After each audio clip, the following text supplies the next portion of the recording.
말씀 사도행전 21장입니다. 17절로 26절까지 사도행전 21장 17절로 26절까지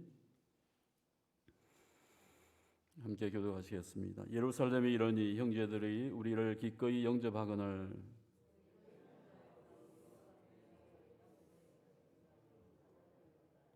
바울이 무난하고 하나님이 자기의 사역으로 말미암아 이방 가운데서 하신 일을 낱낱이 말하니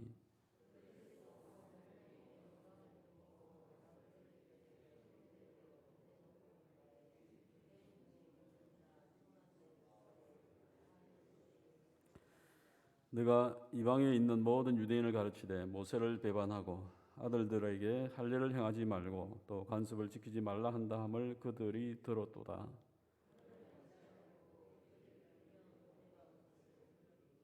우리가 말하는 이대로 하라. 서원한 네 사람이 우리에게 있으니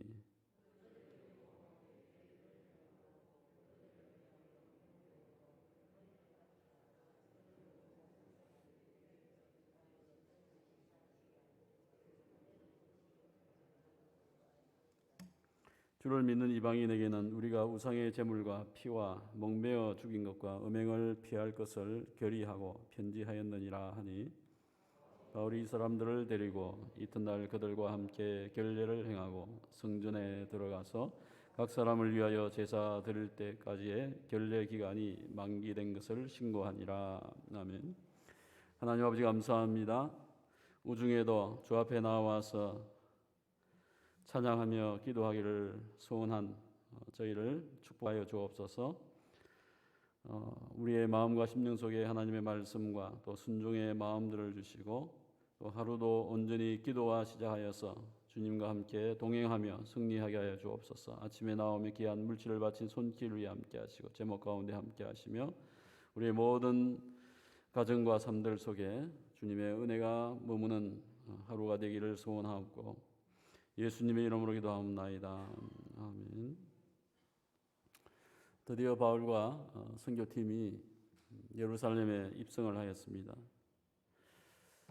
도착을 하여서 형제들, 성도가 예루살렘 교회가 그들을 기꺼이 영접하였다. 환대를 하였습니다. 바울 사도와 팀은 이제 바울 사도에게 위기가 있을 것이다. 끈에 매이듯이 수족이 매이고 고생을 할 것이다. 죽을 수도 있다고 하는 긴장감을 가지고 올라왔는데 아직은 하루밖에 되지 않았으니까 조용하게 만남의 시간을 가집니다. 그 다음 날 바울 사도가 야고보와 장로들과 예루살렘에 남아있는 사도들과 이제 미팅을 하게 되어집니다. 그때 바울 사도가 이제 문안을 하고 하나님이 자기의 사역을 통하여서 이방인들 가운데서 행하신 것을 낱낱이 보고를 합니다. 전달을 하게 되어지고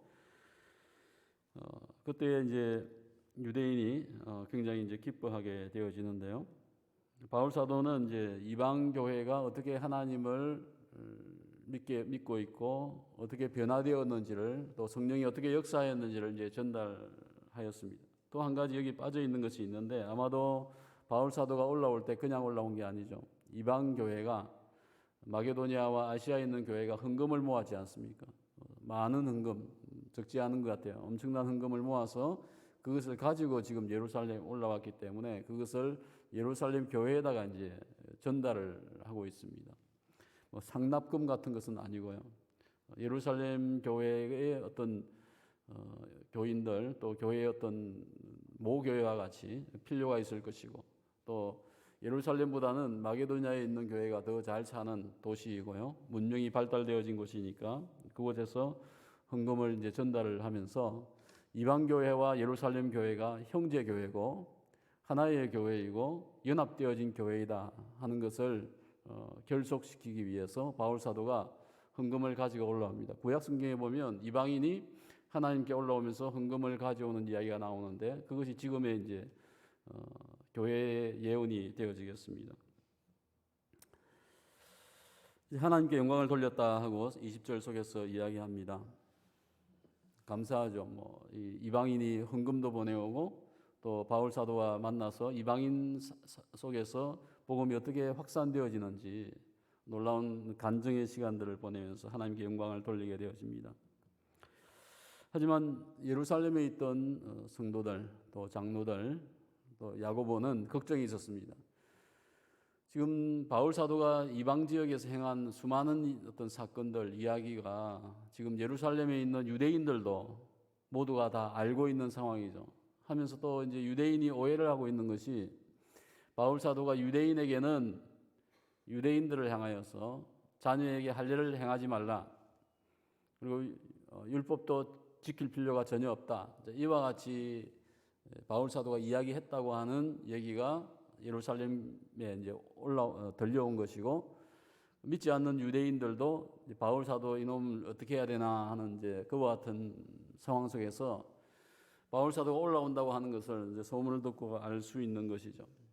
이와 같은 상황 속에서 교회가 이제 예루살렘 교회가 이제 긴장이 되는 것이죠. 바울 사도가 문제가 되는 것만이 아니고 바울 사도 한 명을 통해서 예루살렘 교회에 큰 핍박이 생길 수 있는 상황이었기 때문에 염려합니다. 하면서 고민을 많이 한 것 같아요. 그래서 이 문제를 어떻게 해결할 것인가 해서 여기에서 바울 사도에게 이제 제안을 하게 되어지는 것입니다. 바울 사도가 유대인에게 향해서 유대인의 자녀에게 할례를 행하지 말라고는 얘기하지 않았습니다. 바울 사도가 얘기한 건 뭐죠? 이방인에게 할례를 행하게 하지 말라고 하는 거죠. 자유하게 할 것을 이야기하였습니다. 하지만 이것이 와전이 되어지면서 유대인의 부모에게서 태어난 유대인 자녀에게 할례를 행하지 말라고 했다고 하는 어떤 와전이 되어서 전달되어진 것이죠. 교회의 지도자가 바울 사도에게 무슨 제안을 하느냐 하면 여기에 교회 안에 지금 4명의 서원자가 나왔다고 하는 것이죠. 나실인, 지난번에 바울 사도도 2차 선교를 마치고 갱그리아에 왔을 때 머리를 자르잖아요. 원래 서원을 하고 나서 이발을 하지 않고 포도주도 마시지 않고 시간을 보내는, 하나님 앞에서 자숙하면서 일종의 수양하는 그와 같은 이제 나실인 율법에 의한 것인데 바울도 그같이 했었어요. 근데 지금 교회 4명이 그것을 하려고 하니까 바울 사도 너가 그 4명을 이끌고 성전 쪽에 가서 거기에다가 이제 신고를 하는 거죠. 우리 5명이, 바울과 포함해서 5명이 이 서원을 지금 하려고 한다. 서원을 할 때는 예물을 바쳐야 합니다. 그래서 양과 소와 수많은 또 전병이나 무교병이나 한 명당 적지 않은 돈을 이제 지불하면서 예물을 바치면서 서원 기도를 이제 하는 거죠. 이제 이것을 한다고 하는 것은 어떤 의미가 있습니까? 율법에 나와 있는 어떤 나실인 제도, 자원에서 하는 나실인 제도에 바울도 하고 있다고 하는 거죠. 율법을 준수한다고 하는 것을 보여주기 위한 하나의 지혜였습니다. 바울 사도에게 이것을 제안하니까 바울 사도가 이것에 대해서 달리 반대하지 아니하고 수긍을 하고 함께 그것을 행하고 있는 것을 보게 되어집니다. 바울 사도 입장에서는 사실상은 내키지 않는 방법이었죠. 이미 바울 사도는 유대교라고 하는 그 문화와 그 어떤 종교적인 의식과 형식을 이미 벗어나 있는 이방 지역에서 사역을 하다 보니까 이와 같은 것을 벗어나야 한다고 생각했지만은 자기 자신도 유대인이고 유대교회가 예루살렘에 살기 때문에 유대교의 문화 속에 살고 있는 것이죠. 그 문화를 아직 교회가 완전히 탈피를 하지 못하고 있는 상황 속에 있었습니다. 이방교회는 이미 탈피하였지만은 예루살렘에 있는 예수를 믿는 교회였음에도 불구하고 구약의 어떤 문화나 유대적인 문화를 어느 정도 수용하고 있는 그와 같은 것을 저희가 보게 되어집니다.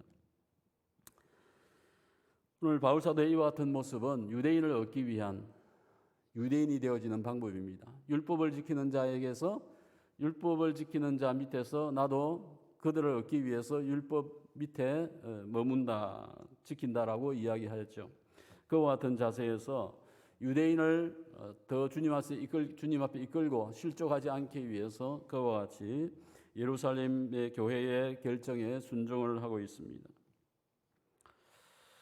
25절로 26절 속에 보게 되어지면 예루살렘 총회가 이전에 결정한 것이 있었죠. 무엇을 결정했습니까? 이방인에게는 우상의 제물과 피와 멍베어 죽인 것, 음행을 피하는 것 외에는 어떤 할례나 율법을 지키는 것을 의무화시키지 않는, 강제로 시키지 않는 것을 결정을 했었습니다. 때문에 예루살렘 교회 안에서는 문제가 되지 않는 거예요. 이방인에게 율법을 강조하지 않는 것은 문제가 전혀 되지 않지만은 이미 유대인으로서 태어난 자에게 율법을 지키지 말라, 어떤 의식에 형식에 참여하지 말라고 하는 것은 모두에게 하나의 어떤 시험이 되어지는 문제였습니다. 오늘 26절 속에 보면 바울 사도가 그 4명과 함께 자신도 결례를 행하게 되어집니다. 해서 성전에 가서 예물을 바치고 언제부터 언제까지 나시린으로서의 어떤 기간을 가지겠다라고 신고하는 것을 여기에서 26절 속에서 이야기해 주고 있습니다. 정리하겠습니다. 이방 지역에서 기독교의 칼날은 굉장히 선명해졌습니다. 예수의 복음과 신앙 외에는 어떤 것도 용납하지 않는 상황이었지만은 예루살렘 교회와 유대 문화 속에서는 아직도 그들 자신이 떨치지 못한, 완전히 벗어나지 못한 나약한 부분이 있었습니다. 유대인 교회는 유대 문화를 여전히 존중하고 가지고 있었고 기존 유대교와 유사한 모양을 가지고 있는 것이 비추어진 것입니다. 바울 사도는 이와 같은 예루살렘의 교회에 전적 동의할 수 있는 마음은 아니었겠지만 예루살렘 교회를 위하여서, 덕을 세우기 위하여서, 또 유대인을 얻기 위하여서 유대인과 같은 옷을 입고 유대인과 같은 형식을 취하고 있는 것을 보게 되어집니다. 바울 사도가 교회의 질서를 존중하고 예루살렘 교회의 제안에 순종을 하고 있는 것입니다. 교회는 한편에서 바울 사도의 안전과 그의 복음을 보호하기 위하여서 예루살렘에서 문제가 생긴다고 하면 더 큰 문제가 생길 수 있으니까 이와 같은 제안을 하였습니다. 본질을 지키기 위하여서 비본질적인 유대교의 관습적인 것을 지켜주고 있는 것을 여기서 보게 되어지는 것입니다. 저희는 모두가 알고 있습니다. 유대인의 율법을 지켜서 구원을 받지 못한다고 하는 것을 알고 있죠. 오늘 그리스도인은, 이미 예루살렘에 있는 그리스도인은 율법을 지킴이 아니고 예수를 믿음을 통하여서 구원받은 자였습니다. 하지만 그들 삶에 아직도 몇 가지 얽매이는 것을, 유대의 문화를 허용하고 있는 것을 보게 되어지고, 또한 바울 사도가 그와 같은 것을 충분히 이해를 하고 있는 것을 보게 되었습니다. 그래서 그가 유대인을 자극하지 아니하고 그가 가야 할 길을 지금 가고 있는 것이죠. 바울 사도가 지금 예루살렘에 올라온 목적은 단순하게 결례를 행하려고 하는 것은 목적은 아닙니다. 그의 목숨을 부지하겠다고 올라온 것도 아닙니다. 그는 하나님 주시는 성령의 감동에 의해서 예루살렘에 올라온 것이죠. 그는 자기가 가야 될 십자가의 길, 십자가의 도가 있었습니다. 이방인을 구원하기 위하여서 그가 올라왔고, 또는 하나님께서 그를 어떻게 인도하시는지 그 자신도 알지 못하지만은 굉장히 개인적인 마음은 굉장히 촉박하지 않습니까? 도대체 예루살렘에서 무슨 사건이 생길까 긴장하고 있었지만은 그는 교회의 이와 같은 요구에 대해서 순종하고 있는 것을 보게 되어집니다. 예를 들면 예수를 믿으면 술과 담배를 끊어야 된다. 술과 담배를 먼저 끊고 예수를 믿어야 된다고 저희가 요구한다고 하면 많은 불신자가 예수 믿기가 상당히 힘들 것입니다. 불신자 입장에서는 내가 술과 담배를 먹으면 구원받지 못하는구나, 교회의 성도가 될 수 없구나라고 생각을 하게 되어진다고 하면 그거 술과 담배 때문에 어찌 되는 거예요? 예수 믿을 수 있는 기회가 어느 정도 상실되어지는 것입니다. 술과 담배가 구원받는 조건은 아니죠. 하지만 그와 같은 것을 강조하다가 보면 복음이 아닌 술과 담배가 구원의 조건이 되어지는 경우가 된다고 하는 것입니다. 본질과 비본질을 구분할 수 있는, 본질을 우선시하면서 비본질적인 것 때문에 본질을 해치는 경우가 되어서는 되지 않을 것입니다. 바울 사도는 예루살렘에서 수족이 끈에 매이게 되어질 자기의 운명을 알고 있었지만 그는 어떠한 상황들 속에서도 질서에 순종하며 하나하나 하나님의 인도를 구하고 있는 것을 보게 되어집니다. 진리의 문제가 아니면 저희는 상대의 문화와 연약함을 이해할 수 있어야 합니다. 본질과 진리를 지키기 위해서 비본질적인 것을 양보하는 것 또한 지혜입니다. 오늘도 바울 사도와 같이 신앙의 본질을 깨닫고 믿음이 연약한 자를 수용하며 하나님의 비전과 인도를 구할 수 있는 저희가 되기를 축원합니다. 하나님 아버지 감사합니다.